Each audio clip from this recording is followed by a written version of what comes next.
Welcome to Healing for the Soul podcast, with this being season number 4, episode number 47. I am your host, Robin Stoltman, and today I have my guest, Mayim Vega, who's a naturopathic herbalist and holistic life coach, former NASA computer scientist, on the show talking about fitting homeschooling into your career. And before we get started, remember every week I feature different guests to help you become the best version of yourself through different methods you may not have heard of or thought of. So let's get started. Thank you so much for being here, and I'm sorry if I butchered your name. No problem. No, you didn't. No, that's great. That's perfect. I'm not the first person, and I won't be the last. Exactly. No, you didn't. No, you did great. So, what is your specialty, and who do you like to work with? Well, actually, right now, my main focus is training people how to become holistic healers. And when I first started Aruka.com, it's the Holistic Life Academy, we teach naturopathic herbalism and coaching, and also online business and marketing, all part of one program. It's a health coach certification program.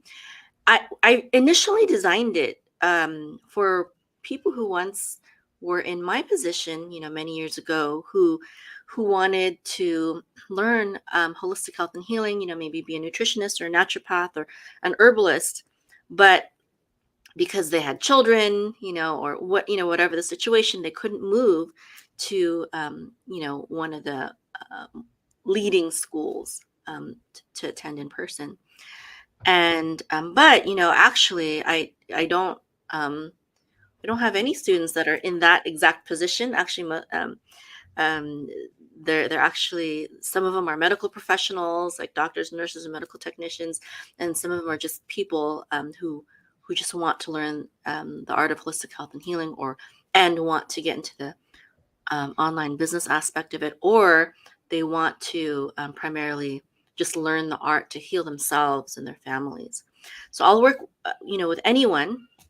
My heart is for women and mothers who just want to be able to raise their children without the need for, vaccines, drugs, doctors, or even dentists. How to raise your child the holistic way. So yeah, that answers your question. I didn't know that was possible without the dentist. That's a very interesting one. Yes, that is. Yeah. I think you want me to talk about this a little bit because you mentioned calcium on my Yes. YouTube channel, actually on my blog. If you go to aruka.com/blog/cavities, I talk about how I give you an herbal formula that that we use to remineralize our teeth, so that if we do have cavities, we just start drinking that tea and it fills them in. And That's awesome. You know how much money that would save? right. I'm sure you already do, but I'm just like, that's my purse. Sorry. For the longest time, we didn't have medical or dental insurance. We still don't have medical insurance, and that saves us like $600 a month. And we just decided, after the Obamacare ended, we're like, well, why do we need this? We never see the doctor. We never go to hospitals. Let's just cancel it. And if we do have emergency, well, we can be saving up money and pay it out of pocket. And there's also those co-op things, nowadays where you can, yeah. But we haven't done that either. We just save our money and we get vitamins and herbs and organic food and raw milk and, good things that will keep us not needing the doctor or the dentist or the hospital or pharmaceutical drugs.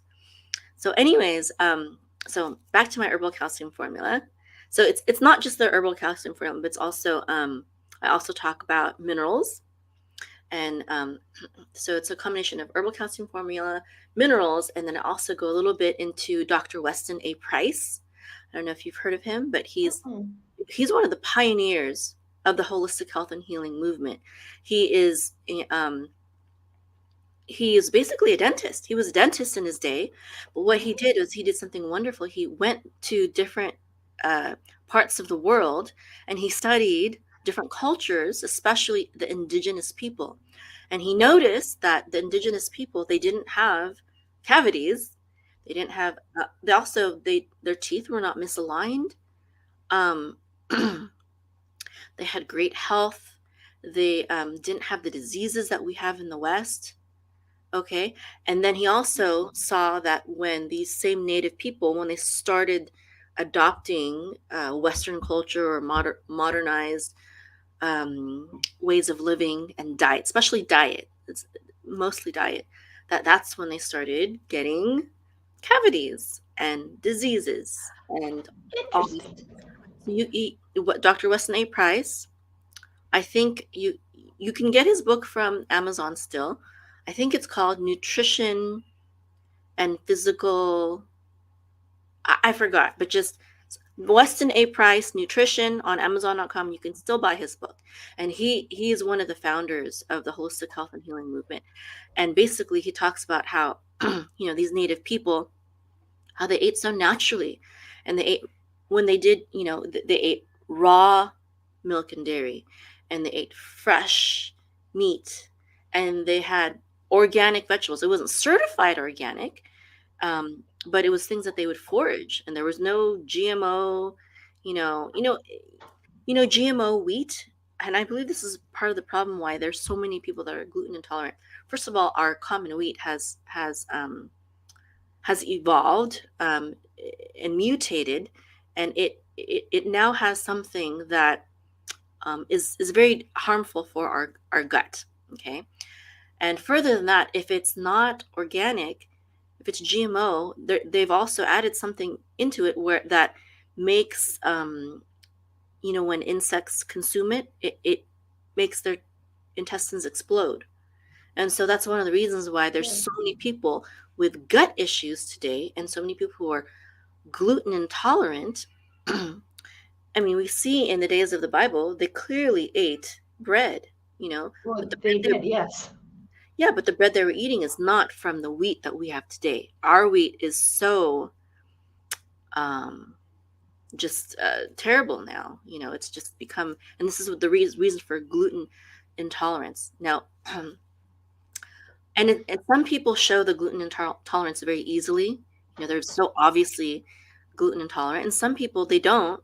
Like my family, we don't have severe reactions to gluten intolerance, but it's still hard on the digestive system, no matter who you are. It's better if you get organic and also sprouted. And then alternative forms of wheat are also good, like spelt wheat is good. It's a kind of Oh, wheat, but it's ancient, and I think it okay. tastes better. It has this nice sweet taste, and it's a little bit fluffier and lighter. I love making like pancakes and challah and stuff like that with spelt. Anyways, so now, but the ancients, our ancestors, they didn't eat the same kind of food. They might have eaten wheat, but it wasn't the same wheat that we had today.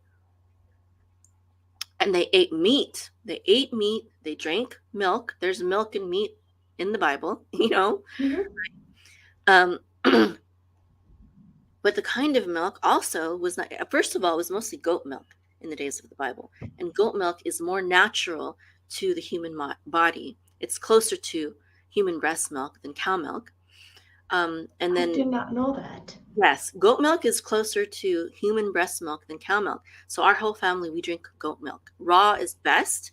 But we just get it usually from Trader Joe's or Sprouts. They have I don't know if you have that at your where you live, but No, not in South Dakota. it's a very nice tasting brand. But whatever, goat milk is better for humans than cow milk. There's this whole movement about not milk and how it causes allergies and blah blah blah. And part of the problem is because most of the world is consuming cow milk, which we're basically not designed. It's not we're not designed to consume that, and it's not easy for our bodies to assimilate it. So, but goat milk is more assimilable. Um, and then another problem is raw. When we consume raw dairy, that's also, it becomes healthy instead of unhealthy. Like homogenized, pasteurized, GMO cow milk Oh, yeah. is not healthy. But when you get raw, organic, even if it's cow milk, there's still a lot of health benefits. Okay, even if it's cow milk. So I'm not trying to knock cow milk down. I'm just saying goat milk is better than cow milk, and organic is better than non-organic, and raw milk is better than not raw milk. So, anyways, these are the kinds of foods that they ate. They ate raw dairy. They ate fresh meat, and most of the meat today, if it's not organic, grass-fed, kosher, it's very, very low quality. It's very acidic, and it's going to make you sick. Especially if you eat a lot of it. So it should be fresh. It should be proper. The animals should be properly treated. And also, they use every part of the body.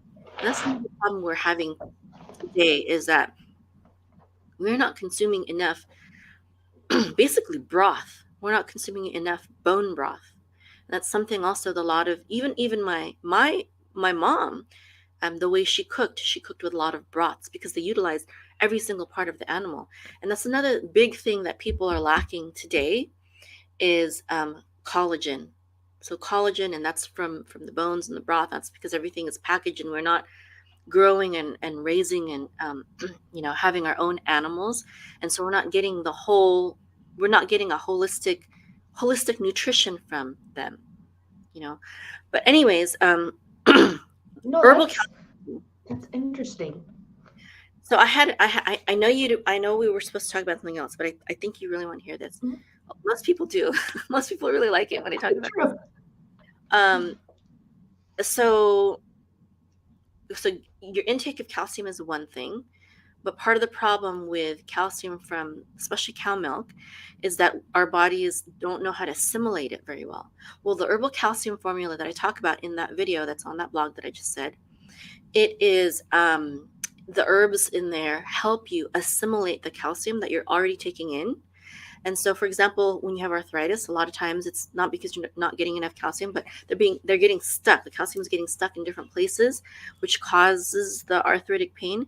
But when you take this herbal calcium tea, it helps you actually assimilate the calcium that you're already taking, and it makes that calcium go to the right places in your body that you really need it.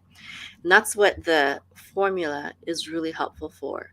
So you can continue to, even whether you take, whatever your calcium intake is, because you don't have to consume dairy to get calcium. You can get it from, plants, and you can get it from different sources. But the point is, a lot of times our bodies, even if you take it from a calcium pill, your body still will probably have problems assimilating the supplement that you've taken. Like, it's in your body, but your body doesn't know how to process it, right? So when you take the herbal calcium formula, it will help your body process the calcium that you're already taking in. So for me, it was the minerals, and it was the herbal calcium formula. Now, it's funny because I finally visited the dentist this year, but I hadn't visited the dentist in like at least it was like over 6 years ago that I visited the dentist. And the last time I visited the dentist, I had a bunch of cavities. I even had a broken tooth. Oh, wow. No, it wasn't broken yet. It was a big cavity. He's like, that tooth is about to break. You better fix that now before it breaks. And I was like, oh no, I don't. I'm fine, And I ignored my dentist. And what I did, I used to have this pain in my joints where it would get dislocated in the middle of the night. Oh, excuse me, hold on. It would get dislocated in the middle of the night, and I would have to painfully pop it back in place. Okay. And so I started taking calcium pills, and it fixed it. But then this is early in my years, and I was still studying herbalism, and I came across one of my teachers, Dr. John Christopher. He wasn't a medical doctor. He was just an herbalist, master herbalist. And he recommended this herbal calcium formula. And so I was like, well, yeah, I'd rather do that than take like calcium pills, right? So I started taking the herbal calcium formula and drinking it every day. And he said, my students, a lot of times they start taking my formula and their fillings pop out. I was like, okay, that's interesting. And surely enough, my filling popped out, and I think it was a few months, and I was like, oh my goodness, what do I do? And it hurt because it was exposed, right? I was like, yeah, but I was like, I'm going to have faith that this will continue to heal, because if I got it filled, it might just pop out again, right? So I was like, it was painful for a while, but then I kept on drinking the herbal calcium formula, and eventually it was no longer painful, and it took a few months. So anyways, after a month of drinking this herbal calcium formula, not only could I stop taking the calcium pills for my dislocated knee joints, that was very painful, but I also had sciatica. And I was in so I had years of pain, like maybe like 4 years of pain. I was in pain, and I could not carry my baby like up the stairs. I couldn't carry a basket of laundry up the stairs. I did carry the groceries, out of the car to my kitchen, and it was painful, but I did it because, my husband wasn't home when I did grocery shopping, so I just did it. And I would carry my baby only to put him in the car seat or on a high chair or something like that. But other than that, I would not carry my baby because it's just so painful. And I went to chiropractors, I went to physical therapists, I did all kinds of stuff. And they always provided like temporary relief or minor relief, but never anything really lasting. But when I started drinking this herbal calcium tea, oh my goodness, I was like, I had a new back. My sciatica went away. And other people that I recommend my formula to, like arthritis, varicose veins, vertigo, heart palpitations. One of my friends said she had heart palpitations and that it helped her with that. All kinds of stuff. I used to also have bleeding gums. My gums would bleed almost every day, if not at least every other day. I don't know what was wrong with me. And I would go to the dentist and they'd be like, oh, you need to floss more, you need to brush your teeth more, blah, blah, blah. And I did that, I was like religiously. And let me tell you right now, I do not floss. And I brush my teeth once per day. And I have no more bleeding gums because of the herbal calcium tea formula. Okay. And That's awesome. like it's just so wonderful. And so I finally go back to the dentist after what is it, 7 years? Oh no, 2013. So what, I don't know how many years is that. That's like, oh, that's like 9. It's been 9 years now. Finally go back to the dentist, and he says, you have no cavities. And I told him about my herbal calcium tea formula. He's like, yeah, I can see that there's this new layer that is growing, like, on your teeth. He basically said that in the x-rays he can see that my teeth have been remineralized. It was like a new layer of minerals. It's like, wow, that's awesome. That's good. Yeah. Well, yeah, because I'm just thinking when you said about for the calcium deposits, because that's what my body's been doing like the whole time. That's why I've had to have repeat hip surgery. And then I've also had knee surgery so young at 15 because of that calcium just puts it wherever it feels like. So I'm like, Yes. but no, I have no idea what it even is. I'm sorry? I have no idea if there's like an actual medical term for it or not, but I'm just like, my Well, body just gets bone wherever. arthritis, sciatica, they just anyways. Okay. Let's go to the topic that we were supposed to talk about. Which was, how do I That was fascinating though.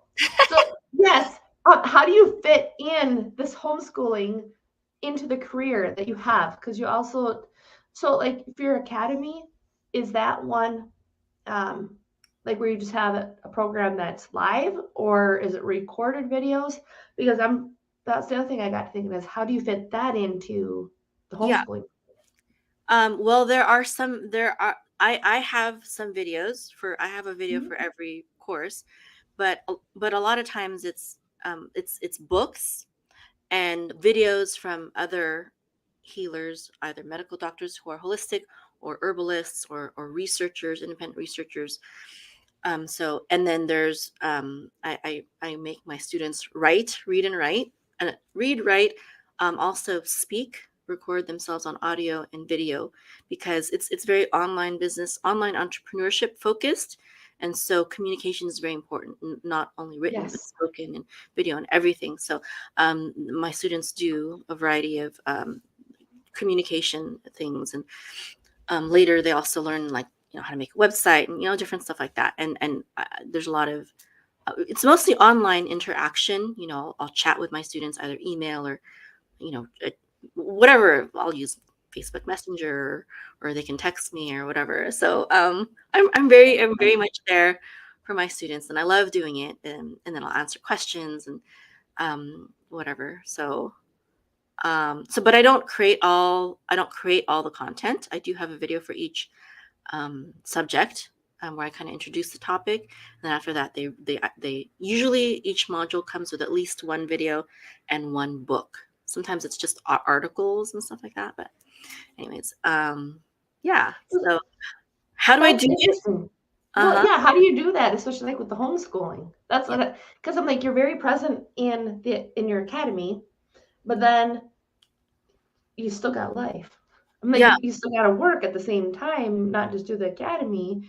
At Yeah. least I'm assuming, and then doing the homeschooling. Yes. So I have 7 children of my own. 2 of them are it's like 2 of them are still in diapers, and I breastfeed one of them still. And then one of them is in college, so he helps me out a lot, and the other one is almost done with high school, and she helps me out a lot too. Um, but and then I actually homeschool 3 other children, not my own, friends and relatives. They're like, oh, she only has 7 children. She's such a great homeschool teacher. Let's just give her some more. She can handle it. So, how do I do it? So my older children do help me. When I was younger and I didn't have anyone to help, I did it by myself. And I think, the online business model is really nice because it's very flexible. People email you and you email them back when you can. Sometimes I'll have a little meeting, but I'll tell people, that I have children. They understand.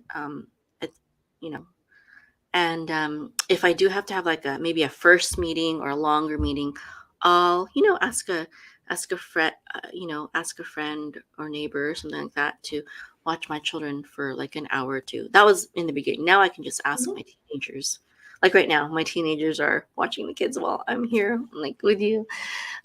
So yeah, that's how I do it. And in terms of homeschooling, like I don't worry about what I don't have to worry about, basically. So in California, it wasn't too bad, surprisingly. There were some subjects that you had to cover and you had to keep records, and then we just did that, and I didn't try to be like I don't push for perfection on my children because I don't think it's necessary to be perfect in every single subject and that kind of stuff. No. I'm Exactly. more no, I'm more into like I think character and attitude is the most important thing. So Yes. if they get bad grades on, let's say, math, I'm like, no problem, just do it again tomorrow. There's no consequence other than that you have to repeat it, and there's nothing wrong with repeating it. There's no shame. There's nothing in repeating anything. You know. No, because that's how we learn law of repetition. Yeah. That's why it's a law. And some people, and I honestly believe that everyone is gifted in something, and I see Yes. my children, every one of them has strong points in certain things. So I don't like, I have one child that's like very academic and brilliant in like all of his studies, but then he's also um, not as much of a talker, not as like he has a different personality. Whereas maybe one of my other children, she might not be, straight A's and everything, but she's got this wonderful personality that is like opening and inviting, and everyone wants to hang out with her. And I think those are both gifts. Like it's not just about academic learning or whatever. So I get a lot of help, and I make the main thing the main thing. I don't let the government or the world set my standards for me. I teach them what I believe they need to learn, and I don't sweat, not following some imaginary authority's schedule because it's the authority. It's me, my husband, and God. We are the ones that are responsible for teaching our children.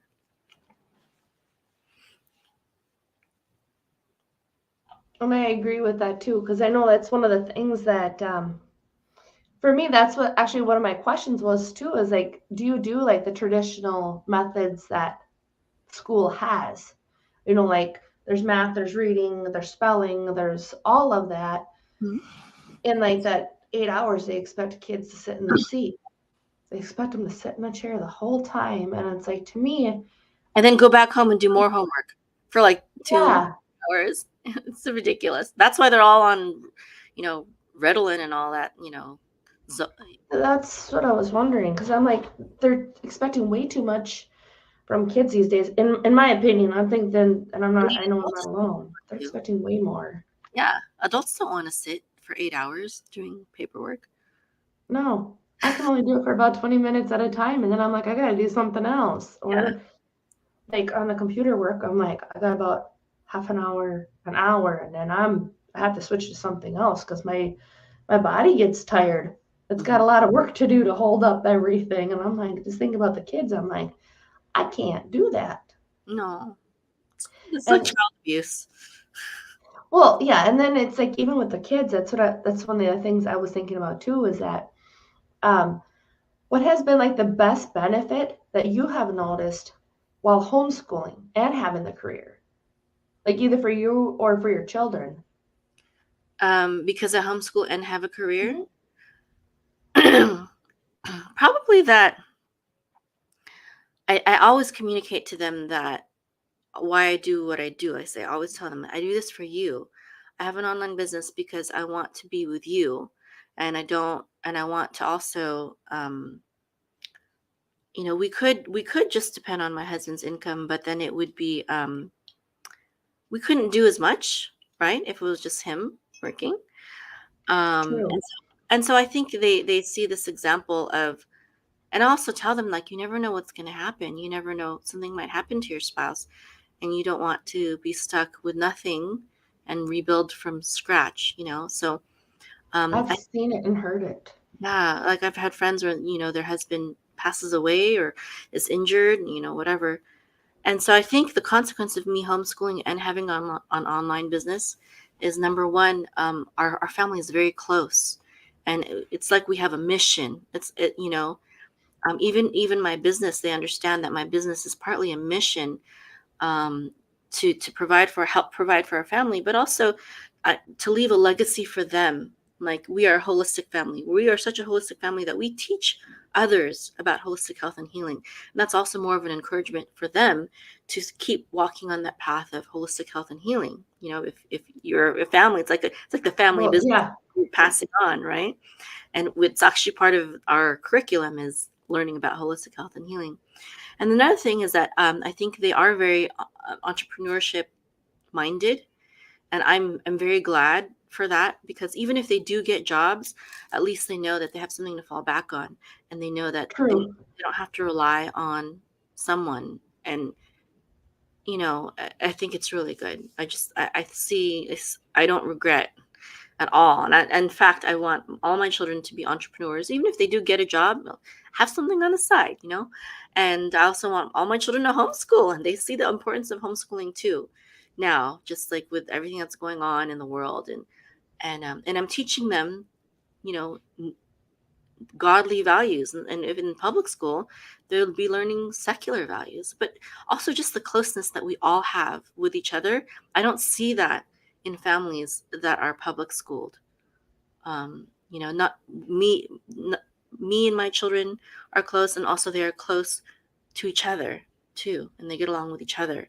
And That's that's one of the things I, important.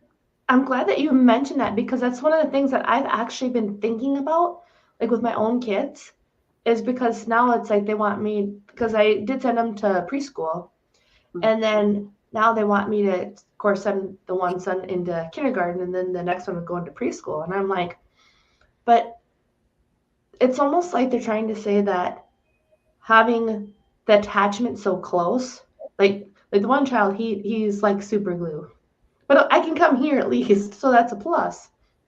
But I mean, like, it's almost like they're trying to take that bond away, almost away from the parents so quick. That's what I kind of like get the feeling of, like that's what like the school wants to keep focusing on, and maybe that's not intentional on their part. But I didn't know, like when you talk like the closeness like that you have within your family, to me that's a good thing. But then I'm like, why is everybody like so pushy? This is something I've been questioning myself because they're like, he needs to go to school, he needs to go to school, and I'm just like, I notice behaviors are worse when he's in school Right, versus out of right. school. Yeah, yeah. And they're like, well, he doesn't exhibit any behaviors in school. And I'm like, well, of course he's not. But when he's at home, he does. Yeah. uh Yep, I that's very. was just wondering if you noticed that. I noticed that. When I compare my children to not even, you know what, honestly, it's not even just public school, even private school, even people that are private schooled, I still see a difference. Now, there might be some homeschool parents that shouldn't be homeschool parents, Yes, but you I get mean, those too. but there's no substitute for a good godly parent. There really isn't. That is And very I do true. take them to classes. I'll take them to, we'll be part of a co-op, and then some other teacher will lead, and I'll teach another class. But I'm very involved. The primary responsibility for them learning everything and anything falls on me, not anyone else. I agree with you because like that's how our minds are set up, and I'm like, I want my kids to be successful. So like when I see my kids, I'm like, some people think that I'm crazy, and that's okay, and they don't have to. They got their own opinions, and I got mine. But like one of the things that I'm thinking is that all my kids, the ones I do have, they are multimillionaires. Like I've already declared that. I'm like, no, you guys are multimillionaires. You guys have employees, not the other way around. Whether or not that actually happens, I don't know. But I do know how the power law of attraction works, how God works. I know how that stuff happens. So I'm like, please God, please God, please God. At least I got one that wants to be a farmer. So I'm like, I'll be good. I know that's one of the things I was wondering too is like, what do you do as a naturopathic herbalist? I don't know what that is.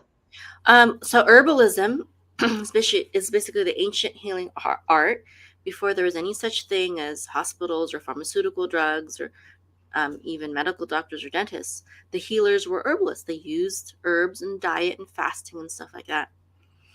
The word naturopathy is more of a, Oh, sorry, I didn't mean to interrupt. Is that I just wanted to ask? Is that kind of like the I've heard it in the Native American culture, like the medicine doctor? yeah, like the medicine man, the witch doctor. It doesn't have to be. I mean, whether you combine it with religion or not, it doesn't matter. The only way that people had to heal before there was any such thing as pharmaceutical corporations were the things in nature. Primarily herbs, and also fasting, and hydrotherapy, hot and cold water treatments, stuff like that.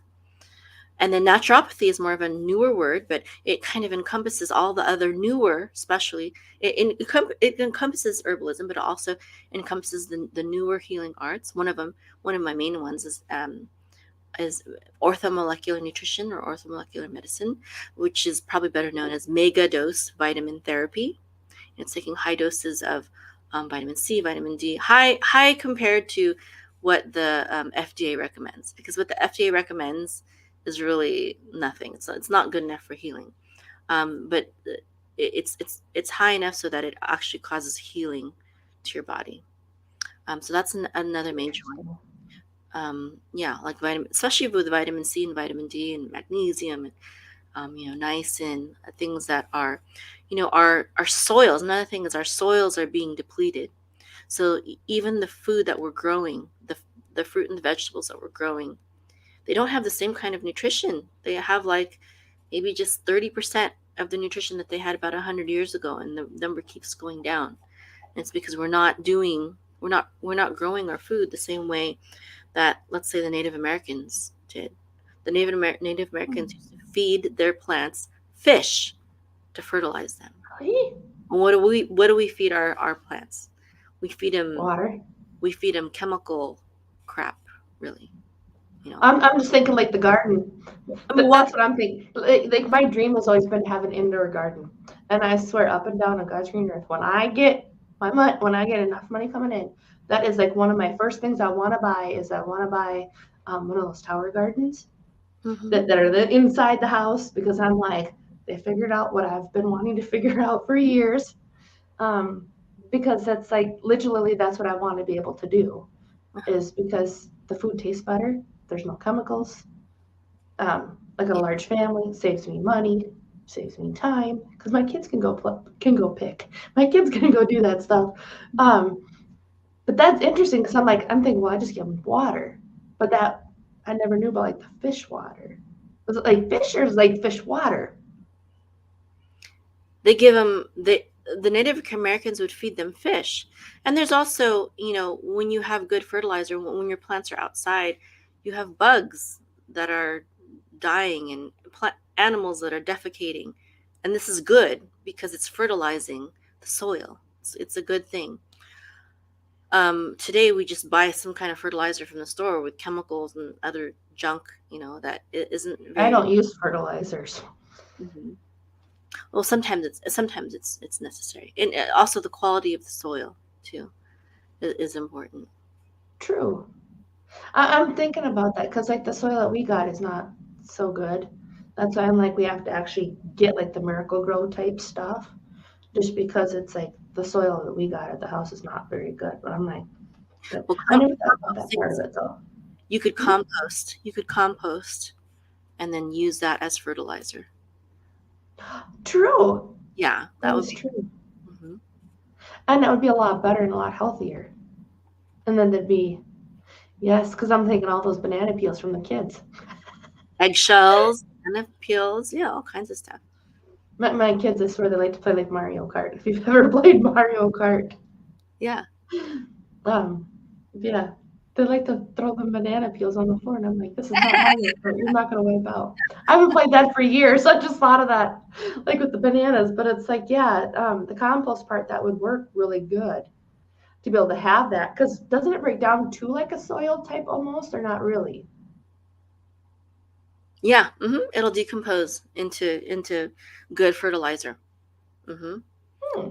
And all your, yeah, fruit peels, vegetable, the parts of the vegetables that you don't eat, or for anything, any fruit and vegetable um, goes bad, you can include that.